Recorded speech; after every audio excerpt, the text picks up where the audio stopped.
اللہ تعالیٰ ارشاد فرماتا ہے کہ اللہ کے جو ولی ہیں، جو قریبی ہیں اللہ کے، جنہیں اللہ اپنا دوست فرماتا ہے، انہیں کوئی خوف نہیں ہے، کوئی غم بھی نہیں ہے، اور نشانی بھی اللہ نے ان کی بیان فرمائی۔ عام طور پر یہی بتایا جاتا ہے کہ ولایت اور ولی، تو میں یہ عرض کرتا ہوں کہ ولایت کا تعلق دیکھیں اللہ تعالیٰ نے کس چیز سے جوڑا ہے۔ الذین آمنوا وکانوا یتقون، سب سے پہلی بات کہ جس کا عقیدہ درست نہ ہو وہ ولی ہو ہی نہیں سکتا۔ مثلا جس نے نبیوں کے علم کو اور بالخصوص حضور صلی اللہ علیہ وآلہ وسلم کے علوم کو اپنے ترازو میں تول کے یہ بتانا ہے کہ اتنا علم ہے، اتنا جانتے ہیں، اتنا نہیں جانتے، وہ کیسے ولایت کا سفر طے کرے گا؟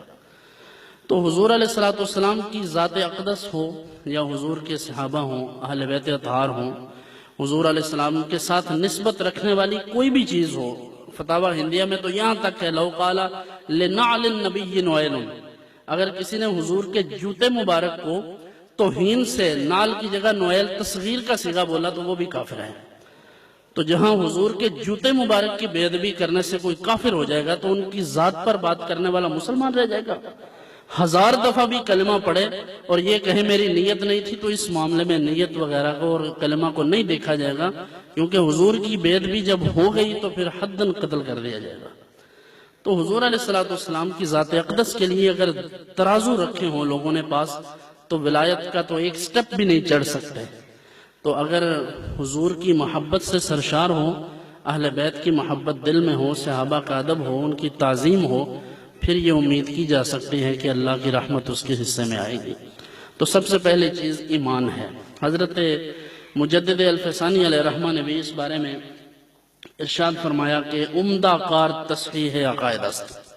بر وفق آرائے صاحبہ اہل سنت و جماعت کی فرقہ ناجیان۔ فرمایا بہترین کام اور سب سے پہلا کام جو ہے وہ عقیدے کی اصلاح کرنا ہے، عقیدہ صحیح کرنا ہے، پھر اس کے بعد باقی معمولات ہیں۔ تو اگر کسی شخص کا عقیدہ درست نہ ہو تو ولی ہونے کا تصور بھی نہیں کیا جا سکتا۔ وَقَانُوا يَتَّقُونَ، اور متقی بھی ہو۔ تقوی نماز، روزہ، حج، زکوٰۃ، ارکان اسلام اور دیگر شریعت اسلامیہ نے جو ہمیں احکام عطا فرمائے ہیں، اللہ اور اس کے رسول صلی اللہ علیہ وآلہ وسلم نے جن چیزوں کو حلال کیا ہے انہیں حلال سمجھنا، اور جن کو حرام کیا ہے انہیں حرام سمجھنا اور اس دائرے میں رہنا، تو یہ ہے شریعت کا لحاظ کرتے ہوئے تقوی اور پرہیزگاری۔ اب تقوی کی مختلف تعریفات ہمارے لوگوں نے، علماء نے کی ہیں، اور ایک عام سی اگر تعریف عرض کروں تو وہ یہی ہے کہ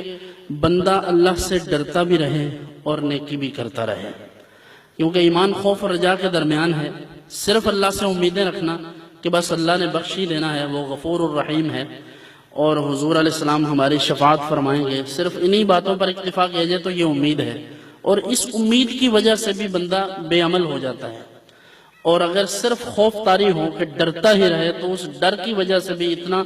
مغلوب ہو جائے گا کہ وہ عمل کرنا چھوڑ دے گا۔ تو ایمان خوف اور رجا دونوں کے درمیان ہے کہ اللہ سے ڈرتا بھی رہے اور نا امید بھی نہ ہو،